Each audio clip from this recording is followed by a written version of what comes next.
Boa noite a todos. É sempre uma alegria, é uma honra estarmos juntos para refletir sobre o Evangelho, ajudados por Kardec em suas obras. Vamos dar início à reunião desta noite com a leitura do Evangelho segundo o Espiritismo, capítulo 11, a lei de amor. O amor resume a doutrina de Jesus inteira, visto que esse é o sentimento por excelência. E os sentimentos são os instintos elevados à altura do progresso feito. Em sua origem, o homem só tem instintos. Quando mais avançado e corrompido, só tem sensações. Quando instruído e depurado, tem sentimentos. E o ponto delicado do sentimento é o amor. Não o amor no sentido vulgar do termo, mas esse sol interior que condensa e reúne em seu ardente foco todas as aspirações e todas as revelações sobre-humanas. A lei de amor substitui a personalidade pela fusão dos seres, extingue as misérias sociais. Ditoso aquele que, ultrapassando a sua humanidade, ama com amplo amor aos seus irmãos em sofrimento. Ditoso aquele que ama, pois não conhece a miséria da alma nem a do corpo. Tem ligeiros os pés e vive como que transportado fora de si mesmo. Quando Jesus pronunciou a divina palavra amor, os povos sobressaltaram-se e os mártires, ébrios de esperança, desceram ao circo. Quem vai conduzir a reflexão desta noite é a Mônica.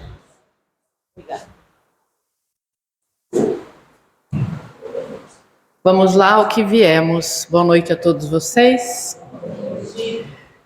Eu não escolhi à toa esse item do Evangelho. E vai ter um porquê, e a gente vai ver no decorrer aqui da nossa explanação. Eu resolvi trazer reflexões acerca deste livro, que chama Religião dos Espíritos. Ele é um estudo em torno da obra de Allan Kardec, o Livro dos Espíritos. Na verdade, ele é um dos 4 livros que foram feitos sobre as obras de Allan Kardec.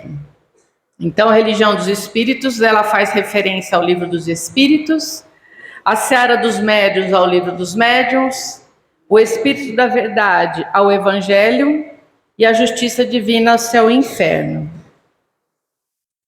Todos esses livros que foram feitos nas reflexões das obras de Kardec, aqui anteriormente, ele tem uma característica para que a gente consultasse a essência religiosa da codificação. Ao invés de ficarmos só na filosofia, na ciência, a proposta é justamente essa: consultar a essência religiosa que existe na codificação.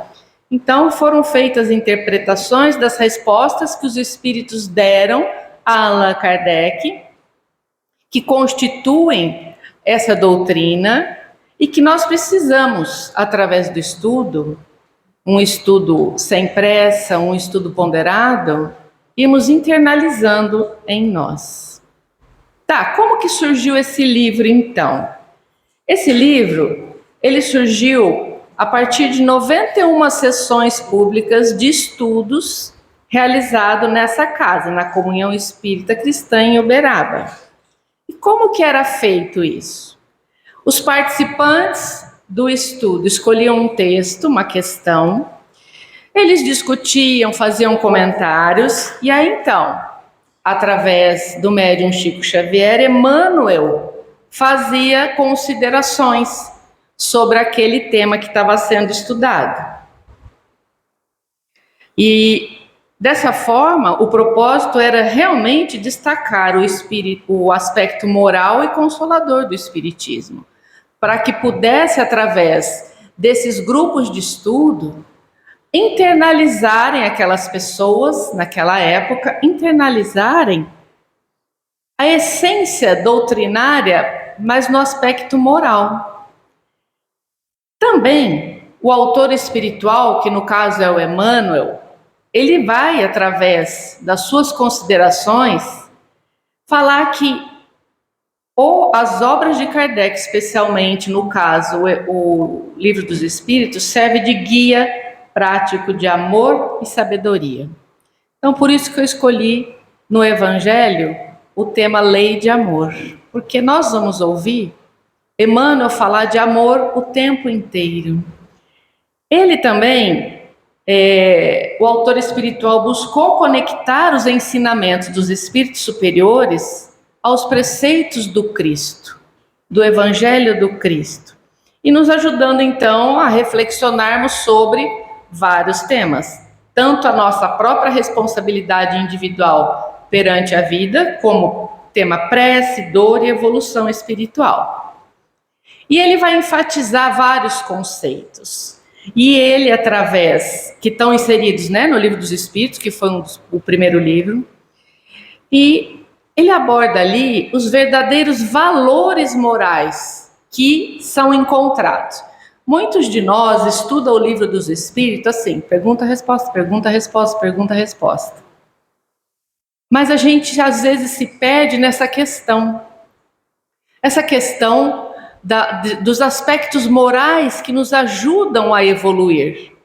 A gente fica num maquinicismo de pergunta 1, que é Deus, tem uma resposta, mas a gente não elabora, não para fazer reflexões, o quanto isso pode nos auxiliar no nosso processo evolutivo.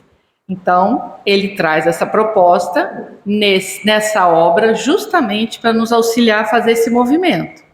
Então, vamos ao livro. Bem, o livro traz conceitos chaves, como moral, esse livro aí, como vida depois da morte, vai estar falando sobre isso, porque, como eu falei, é um livro feito naquelas reuniões públicas, onde ao final Emmanuel, através do Chico, fazia as próprias considerações acerca do Livro dos Espíritos. Então vai falar de caridade no dia a dia, de reencarnação, que não poderia deixar de ser, mas sempre com aquela pegada do crescimento espiritual das pessoas, não apenas de conceitos. Não, leu aqui, entendeu, leu, entendeu. Não, a proposta desse estudo, nesse livro, é trazer para dentro de cada pessoa esse estudo. É um mergulho, então, nas práticas dos ensinamentos do Cristo. Qual que é o ponto fundamental dessa obra? Do livro chamado Religião dos Espíritos. A dupla amor e caridade. Então, o livro todo, se nós pegarmos o Livro dos Espíritos, muitas questões vão estar falando sobre o amor e sobre a caridade. Então, essa obra que, não sei se vocês já tiveram oportunidade de ler, vale a pena, porque ela traz em miúdos, né, as questões do Livro dos Espíritos, ela vai desfiando as questões morais e é de fácil entendimento. Então, o ponto fundamental é a dupla amor e caridade. Aí a gente começa, eu vou trazer algumas pontuações do livro. No capítulo 1, ele já escancara. Se tiveres amor é o título do capítulo 1. O Emmanuel, nesse capítulo, ele traz o amor como uma força divina. Nada místico, nada aleatório, nada abstrato. Ele enfatiza que o amor é uma força divina e que muda tudo. Aquele que ama se transforma. E aí eu fui fazendo algumas reflexões diante das próximas perguntas também, e eu me peguei pensando assim: será que a gente ama verdadeiramente? Será que a gente sabe o que é esse amor crístico? Eu, particularmente, fiquei pensando, a gente sabe, mas a gente vivencia esse amor crístico. A gente estuda a doutrina, a gente lê. Então a gente tem uma ideia do que é esse amor. Se a gente tem uma ideia do que é o amor crístico, imagine o amor de Deus, o amor divino. Acho que aí a gente não consegue mensurar. Interessante que nesse capítulo, o Emmanuel tira o foco do julgamento que as pessoas fazem. Por quê? Porque ele fala que o amor, ele muda a nossa lente de visão. Ele muda a nossa capacidade de olhar para o outro. Quando a gente ama verdadeiramente, não existe julgamento na nossa cabeça. E aí eu jogo para vocês. Vocês andam julgando muito? Aí ele dá alguns exemplos, né? A pessoa que calunia. Em vez da gente ver a maldade pura, nossa, falou mal, nossa, denegriu a minha imagem, nossa, a gente aprender a enxergar que aquela alma ainda está invigilante, ainda é imatura. Mas a gente só consegue ver dessa forma se a gente estiver trabalhando o amor, essa chama que a gente carrega, essa força divina em nós.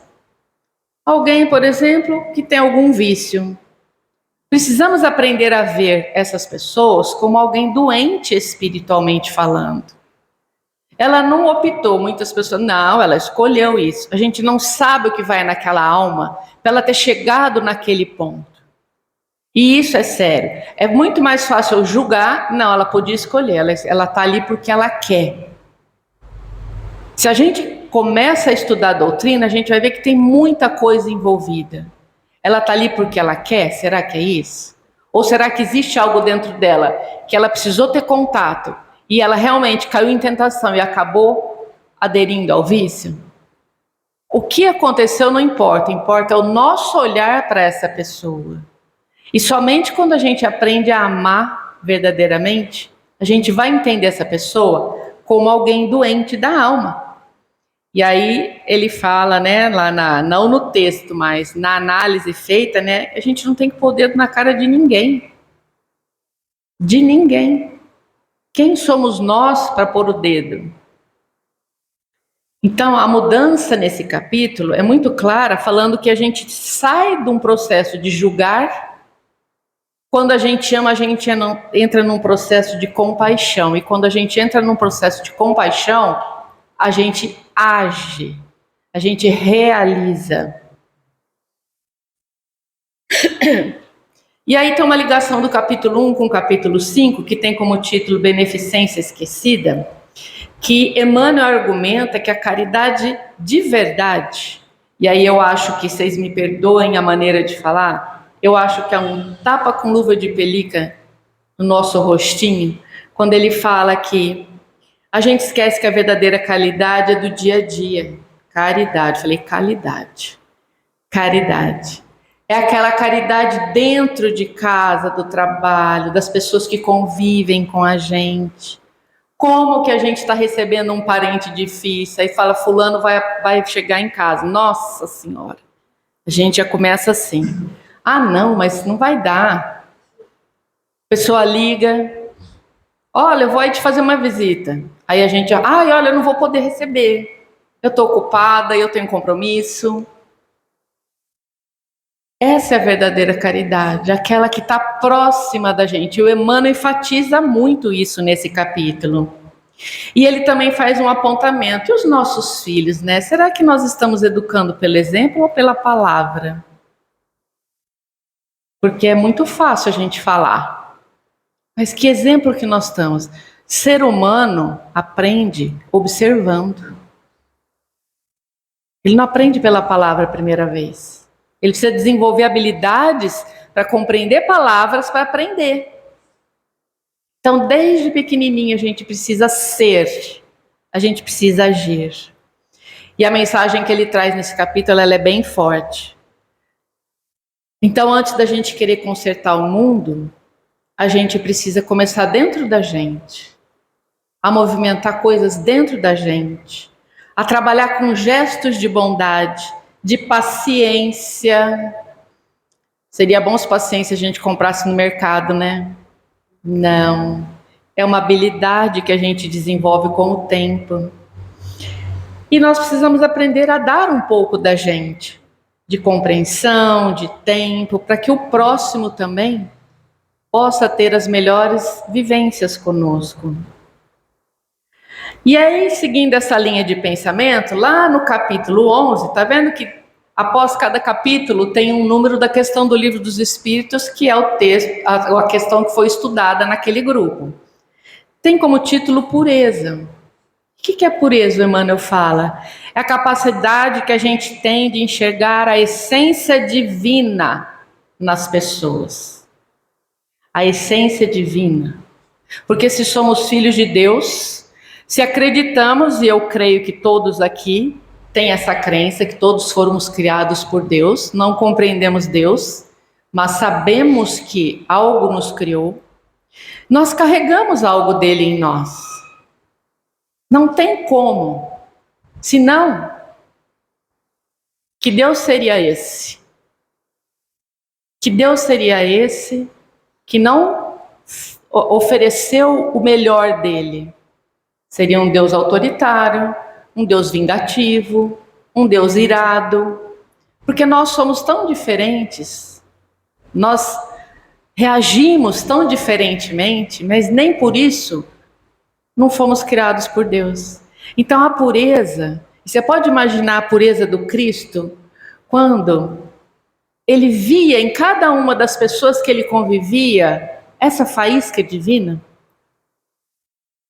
Claro, nós não estamos fazendo um comparativo de Jesus com a nossa humilde humanidade, mas Jesus, ele mostrou isso pra gente. Foi o que eu falei, mais do que falar, ele fez. Ele mostrou que ele acreditava nessa faísca divina. E nós todos conhecemos a história dos apóstolos, quando ele reuniu aquelas pessoas. Ele não escolheu o melhor ele escolheu o potencial que cada um apresentava, que ele conseguia ver.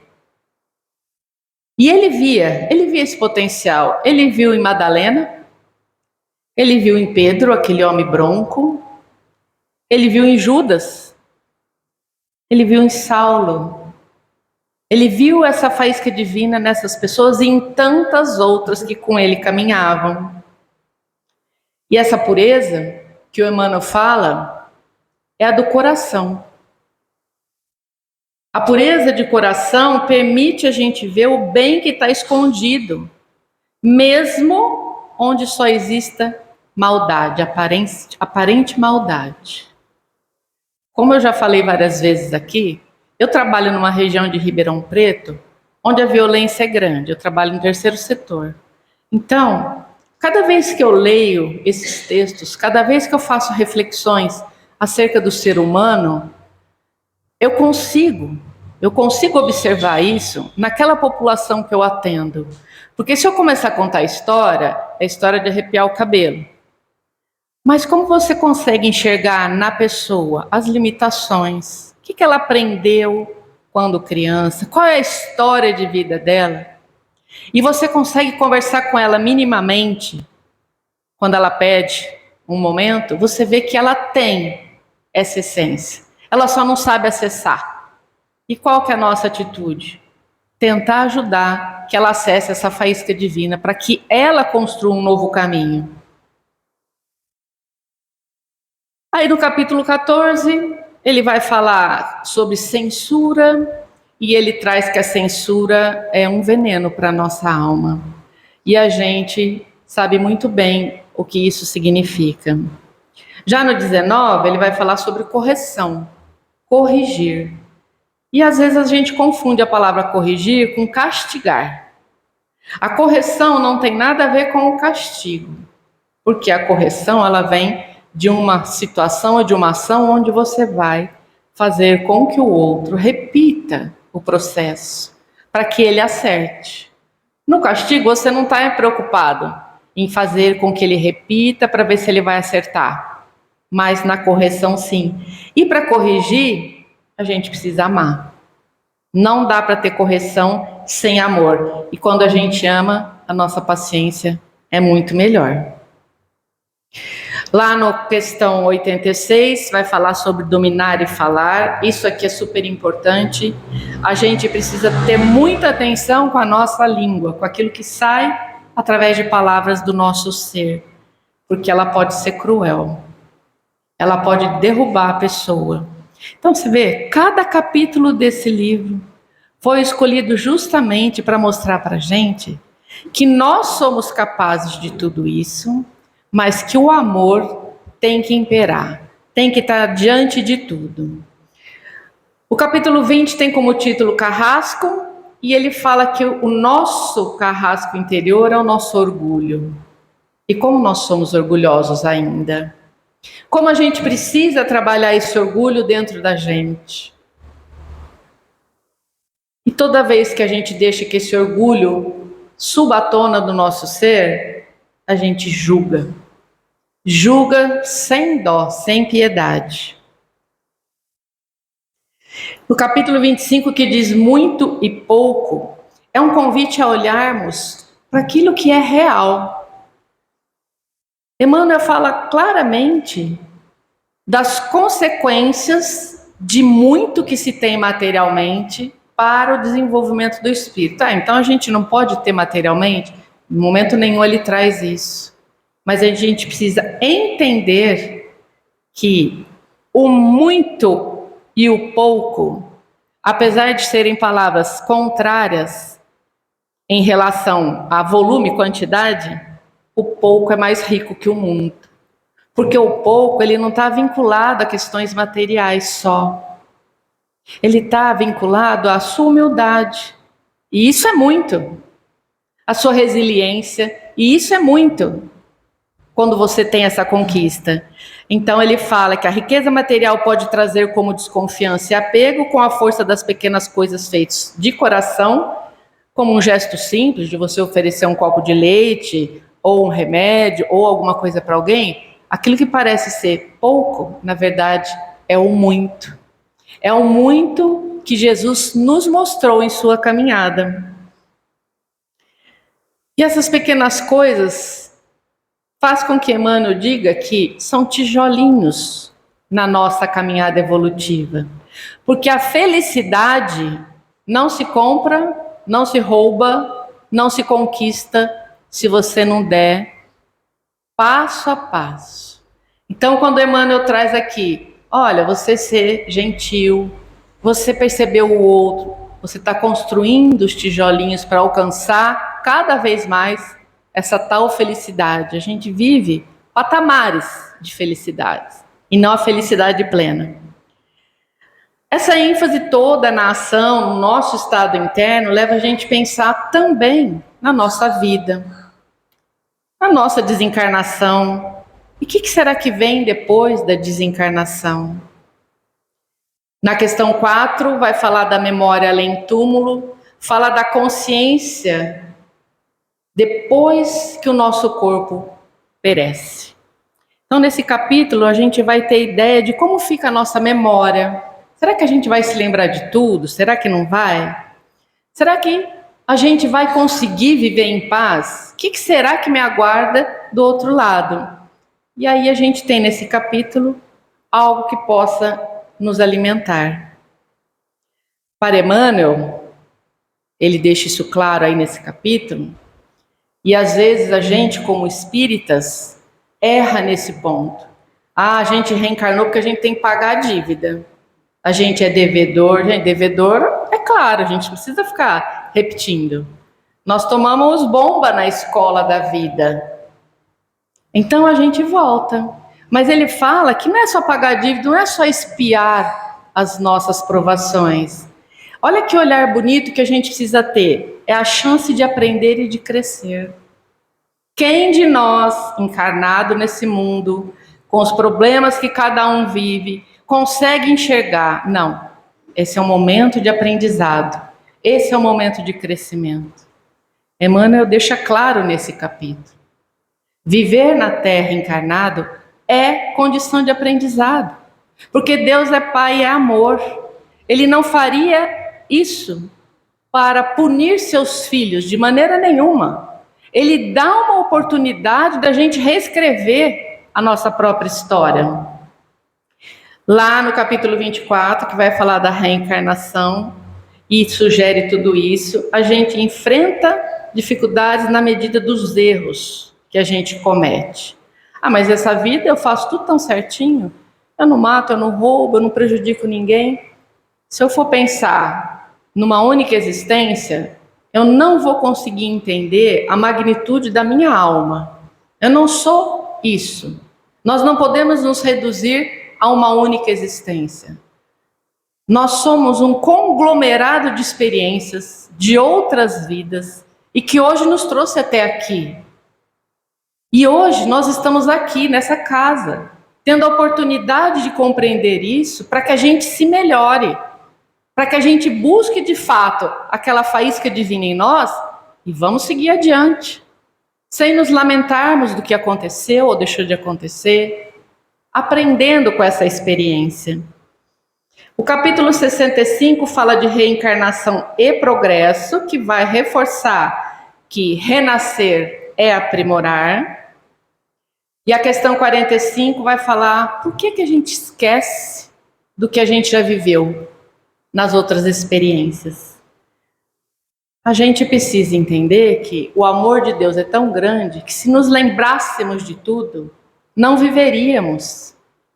Essa é uma oportunidade para zero o velocímetro e vamos começar a rodar de novo. Vamos começar essa caminhada. E ele fala que muitas vezes isso acontece dentro da família. Eu gosto de pensar que na totalidade das vezes, todo esse processo de volta, esquece, repara, conserta, aprende, é na família. Capítulo 8 vai ter um título engraçado, cadinho. Quando eu leio essa palavra cadinho, eu falo, é um pouquinho, um cadiquinho.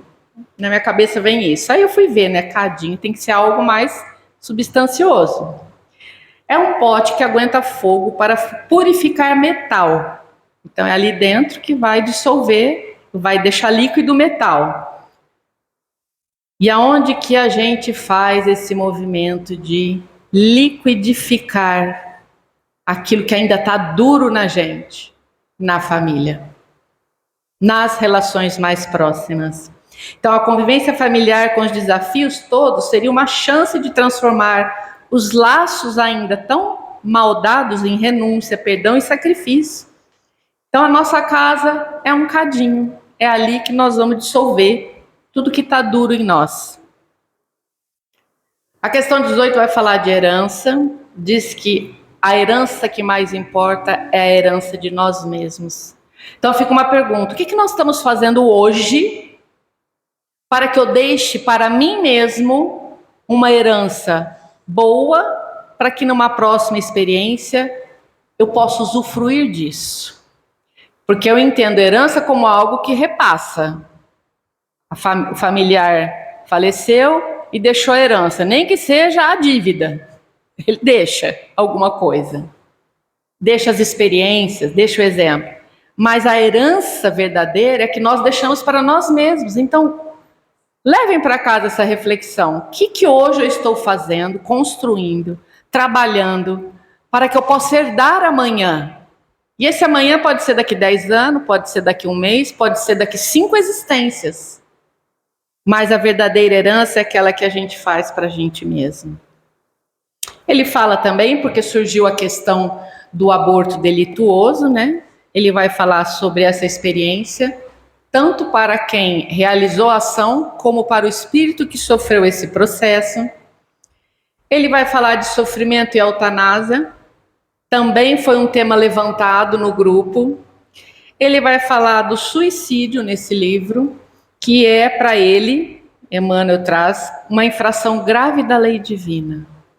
Então é um livro muito rico, que está tudo embasado, tudo, no livro dos Espíritos, mas que esse grupo conseguindo estudar, e claro, quem não gostaria de estar num grupo como esse, onde Emmanuel vem e começa a falar sobre um tema?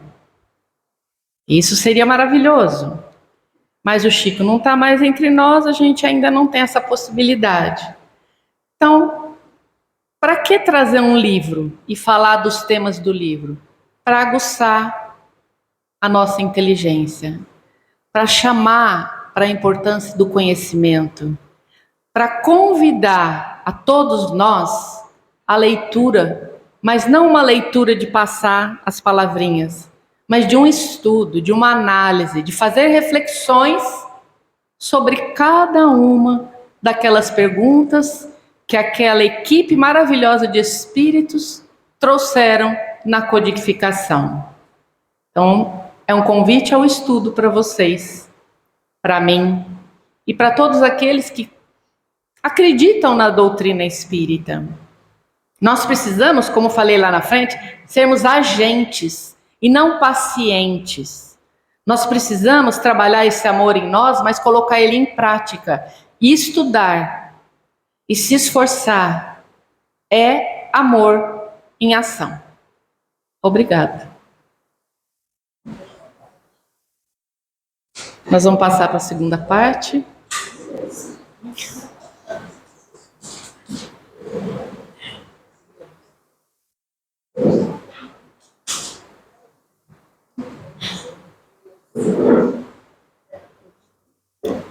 Caros amigos que nos assistem, com tanto amor e com tanto desvelo, que os nossos corações possam se abrir em gratidão a vocês que têm nos acompanhado, nossos mentores, os espíritos trabalhadores desta casa, que sabedores da nossa presença, já se prepararam para derramar sobre nós os fluidos que estamos a necessitar.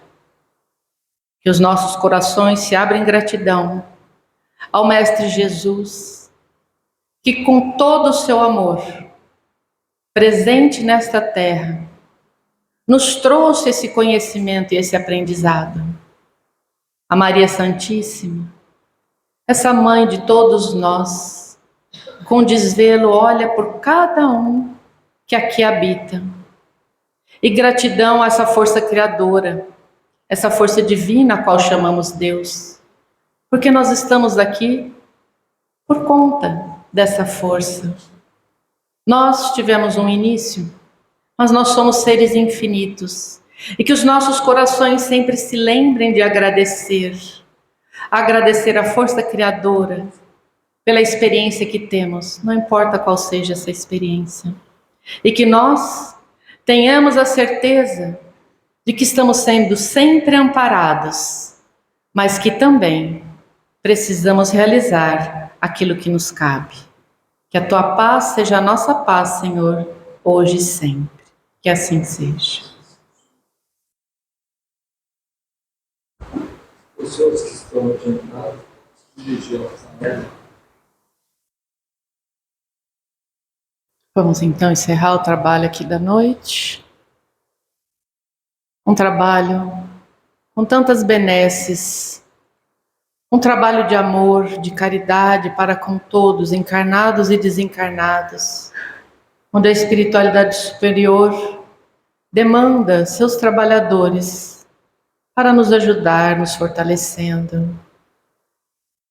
Convido a todos a pensar em seus lares agora, que possam visualizar luzes sendo espalhadas por todos os cômodos, de todas as cores.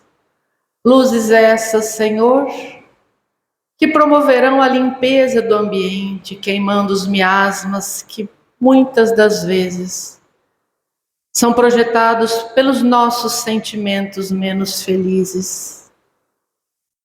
Que esses raios luminosos queimem tudo isso, Senhor, para que o nosso retorno possa ser tranquilo, que possamos nos sentir bem dentro dos nossos lares.